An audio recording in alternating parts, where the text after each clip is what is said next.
नमस्कार मैत्रिणींनो, घरची सोपी रेसिपीत आपल्या सर्वांचे स्वागत आहे. आज आपण अतिशय पौष्टिक असे लाडू बनवणार आहोत. मैत्रिणींनो, हे लाडू खाल्ल्यामुळे आपल्या शरीराची इम्युन सिस्टम बूस्ट होते आणि आपले हात पाय कंबरदुखीसुद्धा दूर होते. तर मध्येच व्हिडिओ स्किप न करता रेसिपी पूर्ण बघा. तर यामध्ये मी 1 वाटी शेंगदाणे घातलेले आहेत आणि त्यांना आपण लो फ्लेमवरती परतवून घ्यायचे आहेत. आता या ठिकाणी मी जे काही साहित्य भाजणार आहे, परतून घेणार आहे, त्याला आपण लो फ्लेमवरतीच परतवायचं आहे. शेंगदाणे परतवून घेतल्यानंतर आपण 1 वाटी बदाम घेणार आहोत आणि त्यामध्ये 2 चमचे तूप घालून आपण त्यांना तुपात परतवून घ्यायचं आहे. व्यवस्थित परतवून घ्यायचं.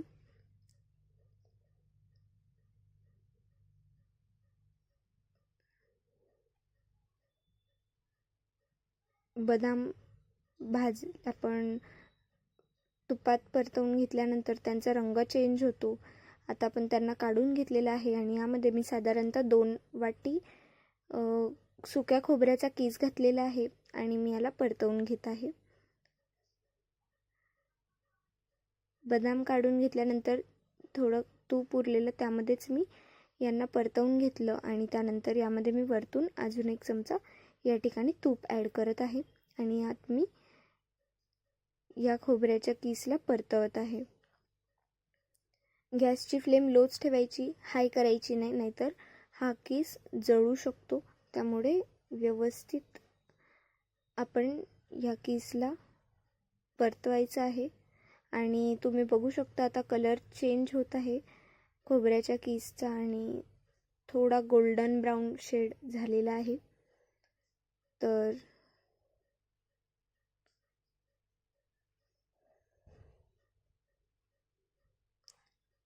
हे बघा, आता हे भाजले गेलेले आहेत. परतवून घेतल्यानंतर त्यांना आपण काढून घेणार आहोत. यामध्ये मी अर्धी वाटी पंपकिन सीड्स घातलेले आहेत आणि 1 चमचा तूप घातलेला आहे. यामध्ये मी हे पंपकिन सीड्स व्यवस्थित परतवत आहे.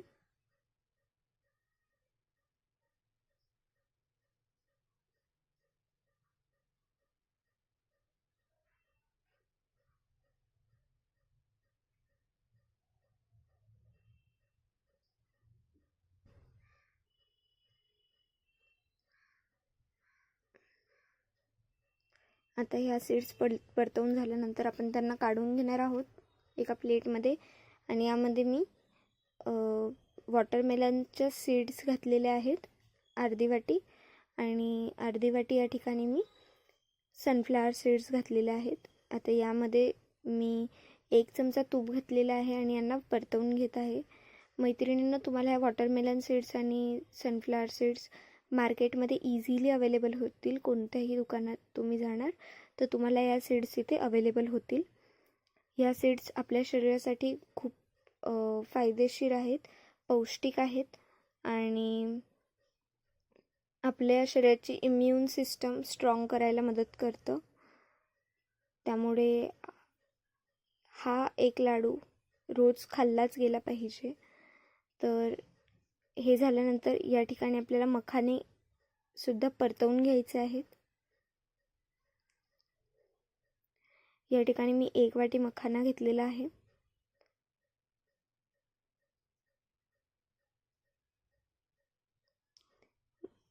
मखाने सुद्धा खूप पौष्टिक असतात आणि मखाने आपण आपल्या रोजच्या आहारात ठेवले पाहिजे, खाल्ले पाहिजे. आता मखाने भाजल्या गेल्यानंतर आपल्याला 1 मखाना हाताने फोडून बघायचा आहे की तो व्यवस्थित कुरकुरीत झाला आहे की नाही. तो कुरकुरीत झाले असतील तर आपण त्यांना काढून घ्यायचं आणि त्यानंतर या ठिकाणी कढईमध्ये मी तूप घातलेलं आहे आणि या ठिकाणी डिंक घेतलं आहे आणि आता या डिंकाला मी तुपात घातलेलं आहे. आता या ठिकाणी बघा, आपण डिंक तुपात अशा प्रकारे तळून घेणार आहोत.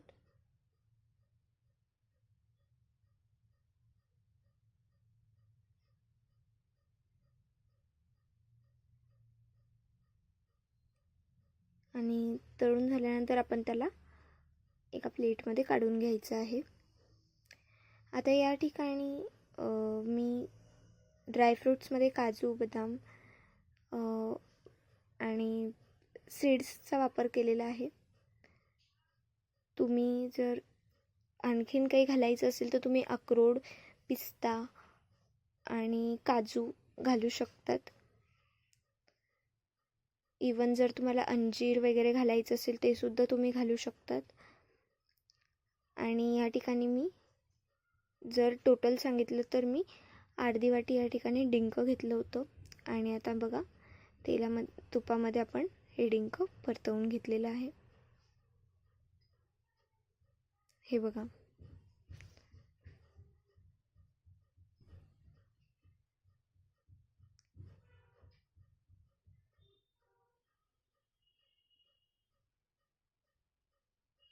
आता आपण हे डिंक एका प्लेटमध्ये काढून घेतलेलं आहे.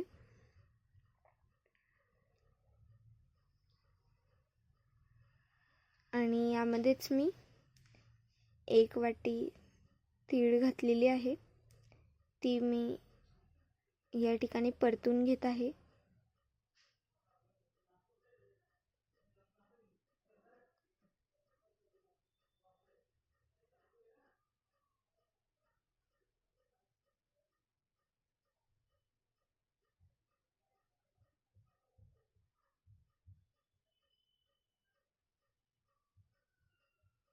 या ठिकाणी मी जे डिंकाचं तूप राहिलं होतं मी त्याच तुपामध्ये हे परतून घेतलं. यामध्ये मी थोडीशी खसखस घातलेली आहे, जिला पॉपी सीड्स सुद्धा म्हणतात. आणि ते परतून घेतल्यानंतर आपल्याला खसखस हे एंडिंगला घालायचं आहे आणि आपण ते जवळपास 1 ते 1.5 चमचा घालणार आहोत फक्त. आणि या ठिकाणी मी खारीक घेतलेली आहे, यांना सुद्धा मी परतवून घेत आहे. आता हे सगळं तुम्हाला ड्रायफ्रूट्स दिसत असतील, यांच्यापैकी आपण एक एक पार्ट घेणार आहोत.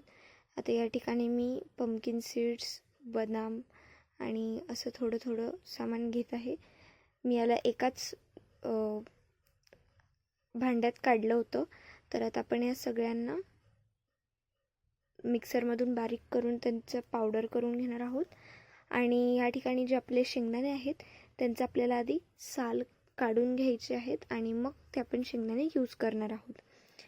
यामध्ये गोडवा आणण्यासाठी मी मनुके आणि खजूरचा वापर करणार आहे. आणि त्यासोबत आपल्याला खारीकसुद्धा आपण घेतलेले आहेत. आता हे बघा, यांना सुद्धा आपण मिक्सरमधून बारीक करून घेणार आहोत. आणि अशा प्रकारे यांची मी पावडर करून घेतलेली आहे. परफेक्ट पावडर तर नाही आहे, थोडं जाड बारीकपणा आहे, पण असं बारीक करून घेतल्यामुळे यांचे गोळासुद्धा असा लाडू व्यवस्थित वळतोय आणि व्यवस्थित असं आपलं बॅटर तयार झालेलं आहे लाडू तयार करण्यासाठी.